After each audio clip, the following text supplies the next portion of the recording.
Το The Sims είναι ένα video game προσομοίωσης της ζωής, το οποίο θα μπορούσε να πει κανείς ότι έχει μετατραπεί σε πολιτιστικό φαινόμενο εδώ και περισσότερα από 20 χρόνια. Στην πραγματικότητα είναι ένα από τα πιο επιτυχημένα video games όλων των εποχών. Ο παίκτης δημιουργεί εικονικούς ανθρώπους που ονομάζονται Sims, τους τοποθετεί σε σπίτια και ελέγχει τη ζωή τους από τη στιγμή που γεννιούνται έως τη στιγμή που πεθαίνουν. Ο σχεδιαστής παιχνιδιών Will Wright εμπνεύστηκε τη δημιουργία του αυθεντικού παιχνιδιού όσο προσπαθούσε να φτιάξει ξανά τη ζωή του αφού έχασε το σπίτι του κατά τη διάρκεια της μεγάλης πυρκαγιάς στο Auckland το 1991. Κατά την αντικατάσταση του σπιτιού και των επίπλων του άρχισε να σκέφτεται πώς θα μπορούσε να προσαρμόσει αυτή την εμπειρία σε ένα παιχνίδι. Προηγουμένως είχε εργαστεί πάνω στο SimCity, ένα παιχνίδι προσομοίωσης που σχετιζόταν με την οικοδόμηση πόλεων. Ένα μοναδικό για εκείνη την εποχή παιχνίδι. Οι εκδότες video games μπερδεύτηκαν με την ιδέα του SimCity. Αυτό οδήγησε τον Wright στο να ιδρύσει τη δική του εταιρεία Maxis μαζί με τον Jeff Brown. Το SimCity κυκλοφόρησε από τη Maxis το 1989. Όταν όμως ο Wright παρουσίασε την ιδέα του Sims στο διοικητικό συμβούλιο της Maxis, υπήρξε μια δυσπιστία. Ευτυχώς, οι διευθυντές της Electronic Arts, η οποία εξαγόρασε τη Maxis το 1997, ήταν πιο δεκτικοί. Από τότε το franchise Sims έχει αναπτυχθεί πολύ, αν και ο Wright δεν είναι πλέον μέρος του project. Έφυγε από τη Maxis πριν κυκλοφορήσει το Sims 3. Ας δούμε μια σύντομη ιστορία του δημοφιλούς παιχνιδιού The Sims. Όταν η Electronic Arts απέκτησε την Maxis, ο Wright ήρθε σε επαφή με την ομάδα που χρειαζόταν για να υλοποιήσει το The Sims. Το πρώτο παιχνίδι Sims κυκλοφόρησε τον Φεβρουάριο του 2000 για τα Microsoft Windows. Το Sims επέτρεψε στους παίκτες να δημιουργήσουν μια οικογένεια και να ελέγξουν τη ζωή των μελών της. Ουσιαστικά οι gamers είναι υπεύθυνοι για τις δραστηριότητες της καθημερινής ζωής των Sims του. Με αρχική περιουσία 20.000 σιμολεόνς, όπως ονομάζεται το επίσημο νόμισμα στην κοινωνία του Sims, οι παίκτες μπορούσαν να αγοράσουν για την οικογένειά τους ένα άδειο οικόπεδο και στη συνέχεια να χτίσουν και να διακοσμήσουν το δικό του σπίτι. Μόλις η οικογένεια των Sims έφτανε στο σπίτι της, οι παίκτες ήταν ελεύθεροι να κάνουν ό,τι ήθελαν με το κάθε μέλος ξεχωριστά. Ωστόσο, οι Sims είχαν και κάποιες βασικές ανάγκες, όπως ανάγκη για φαγητό, καθαριότητα κτλ., τις οποίες οι παίκτες έπρεπε να εκπληρώσουν για να είναι σε καλή κατάσταση οι Sims τους. Δεν πρέπει να ξεχνάμε ότι πρόκειται για ένα παιχνίδι προσομοίωσης, επομένως οι Sims έχουν σχεδόν τις ίδιες ανάγκες με τους πραγματικούς ανθρώπους. Οι Sims μπορούσαν επίσης να βρουν δουλειά και να αυξήσουν το εισόδημά τους, να δημιουργήσουν σχέσεις με άλλους Sims, αλλά και να πεθάνουν όπως ακριβώς συμβαίνει και στην πραγματική ζωή. Το αρχικό παιχνίδι Sims είχε πολλά expansion packs, αφού σημείωσε μεγάλη επιτυχία. Τα expansion packs περιλαμβάνουν τα Living Large, House Party, Hot Date, Vacation, Unleashed, Superstar και Making Magic. Τον Δεκέμβριο του 2002, η Electronic Arts κυκλοφόρησε το The Sims Online, το οποίο αργότερα άλλαξε όνομα. Το The Sims Online αναδημιούργησε το The Sims ως ένα μαζικό multiplayer online game, όπου οι παίκτες μπορούσαν να αλληλεπιδράσουν μεταξύ τους. Το spin-off δεν ήταν τόσο επιτυχημένο όσο το αρχικό Sims και δεν μπόρεσε να ξεπεράσει τον μεγαλύτερο ανταγωνιστή του εκείνη την εποχή, το Second Life. Τον Αύγουστο του 2008 το παιχνίδι σταμάτησε να κυκλοφορεί. Το 2003 κυκλοφόρησε το The Sims Bustin' Out.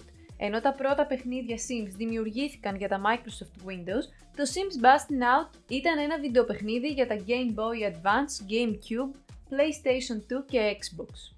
Ένα χρόνο μετά κυκλοφόρησε το The Herbs Sims in the City, το οποίο επίσης δεν ήταν διαθέσιμο σε υπολογιστές με Windows.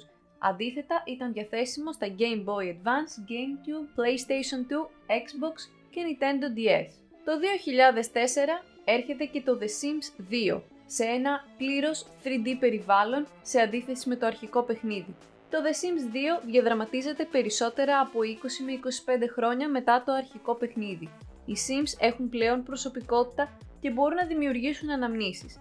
Κάθε Sim έχει επιθυμίες και φόβους που επηρεάζουν τον τελικό στόχο της ζωής του. Οι Sims μπορούν να λαχταρούν χρήματα ή δύναμη, να ενδιαφέρονται πιο πολύ για την οικογένειά τους ή να κυνηγούν την καριέρα τους, ενώ γίνονται πιο ευτυχισμένοι αν εκπληρώνουν συνεχώς τους στόχους τους. Η δυνατότητα δημιουργίας ενός Sim έχει αλλάξει σημαντικά, ώστε να υπάρχουν περισσότερες δυνατότητες προσαρμογής.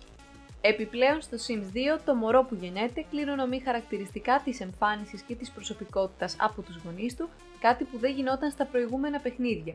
Οι Sims διαθέτουν επίσης 7 στάδια ζωής, με το καθένα να προσφέρει μοναδικές εμπειρίες που σχετίζονται με την κάθε ηλικία. Το Sims 2 ήταν επίσης πολύ επιτυχημένο και είχε πολλά expansion packs, University, Nightlife, Open for Business, Pets, Seasons, Free Time, Apartment Life. Το παιχνίδι είχε επίσης αρκετά staff packs. Το Sims 2 και το Sims 2 Pets έχουν κυκλοφορήσει για διάφορες πλατφόρμες συμπεριλαμβανομένων των συστημάτων Wii, PlayStation 2, PSP, Xbox και Nintendo DS. Το My Sims είναι ένα βίντεο παιχνίδι για το Wii και το Nintendo DS που κυκλοφόρησε το Σεπτέμβριο του 2007.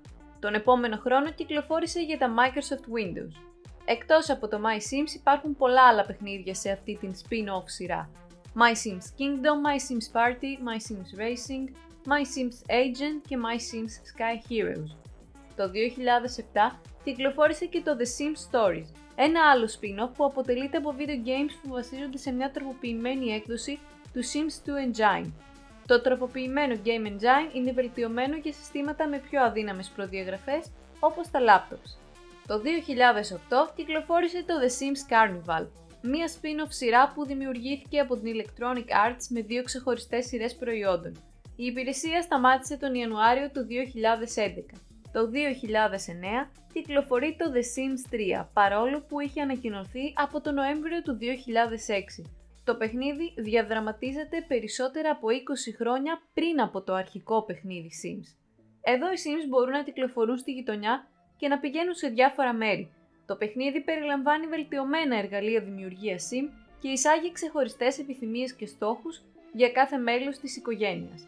Το Sims 3 πούλησε 1,4 εκατομμύρια αντίτυπα την πρώτη εβδομάδα και έγινε το μεγαλύτερο release στην ιστορία των παιχνιδιών PC εκείνη την εποχή. Η Electronic Arts κυκλοφόρησε πολλά expansion packs για το Sims 3 καθώς και staff packs. Τα expansion packs περιλαμβάνουν τα World Adventures, Ambitions, Late Night, Generations, Pets, Showtime, Supernatural, Seasons, University Life, Island Paradise, Into the Future. Τα Sims 3, Sims 3 Ambitions και Sims 3 World Adventures κυκλοφόρησαν επίσης για το iPhone και το iPod Touch. Το Sims 3 κυκλοφόρησε επίσης για Android συσκευές, Nintendo DS, PlayStation 3, Wii και Xbox 360 το 2010 και για Nintendo 3DS το 2011. Το The Sims Medieval είναι ένα άλλο spin-off που κυκλοφόρησε το 2011. Βασίζεται στο Sims 3 Engine αλλά διαδραματίζεται σε μια άλλη εποχή και είναι αρκετά διαφορετικό.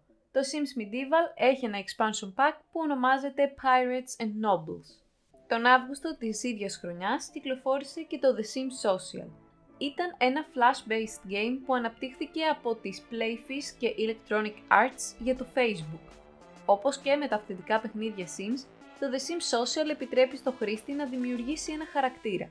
Ωστόσο, ο παίκτης χρησιμοποιεί το χαρακτήρα του για να αλληλεπιδράσει με χαρακτήρες που έχουν δημιουργηθεί από τους φίλους του στο Facebook. Το παιχνίδι σταμάτησε να κυκλοφορεί και αφαιρέθηκε από το Facebook τον Ιούνιο του 2013. Το 2011 κυκλοφόρησε και η πρώτη δωρεάν έκδοση για iOS και Android, το The Sims Freeplay. Κυκλοφόρησε το Δεκέμβριο του 2011 για συσκευές iOS και τον Φεβρουάριο του 2012 για Android. Το Sims Freeplay ήταν επίσης διαθέσιμο στα Kindle Fire, BlackBerry 10 και Windows Phone 8. Σε αντίθεση με άλλα παιχνίδια Sims, το The Sims Freeplay εκτελείται σε πραγματικό χρόνο. Το παιχνίδι διαθέτει 55 επίπεδα και καθώς προχωρούν οι παίκτες μπορούν να ξεκλειδώσουν νέο περιεχόμενο, ενώ μπορούν να δημιουργήσουν έως και 34 Sims. Το 2014 κυκλοφόρησε η πιο πρόσφατη βασική έκδοση του παιχνιδιού, το Sims 4. Το μεγαλύτερο νέο χαρακτηριστικό του Sims 4 είναι το Smart Sim, που σημαίνει ότι οι Sims μπορούν να εκφράσουν συναισθήματα με βάση τα γεγονότα γύρω τους. Οι παίκτες μπορούν να φτιάξουν την εμφάνιση των Sims τους όπως ακριβώς θέλουν.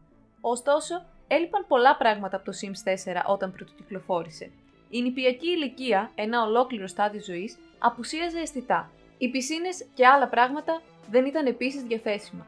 Ωστόσο, έγιναν διάφορες ενημερώσεις που διόρθωσαν αυτές τις ελλείψεις και πρόσθεσαν νέα χαρακτηριστικά. Το Sims 4 έχει πολλά expansion packs όπως και τα προηγούμενα παιχνίδια. Mερικά από αυτά είναι το Get to Work, Get Together, City Living, Cats and Dogs, Seasons, Get Famous, Discover University, Snowy Escape και άλλα. Έχουν επίσης κυκλοφορήσει αρκετά Game Packs, Stuff Packs και Kits. Τέλος, το The Sims Mobile είναι η δεύτερη δωρεάν έκδοση του παιχνιδιού για Android και iOS. Κυκλοφόρησε τον Μάρτιο του 2018. Όπως και το Sims Free Play, προσπαθεί να προσφέρει στους παίκτες μια εμπειρία παρόμοια με αυτή που παρέχουν οι κύριες εκδόσεις Sims. Αυτό ήταν ένα σύντομο ιστορικό για ένα από τα πιο δημοφιλή video games όλων των εποχών.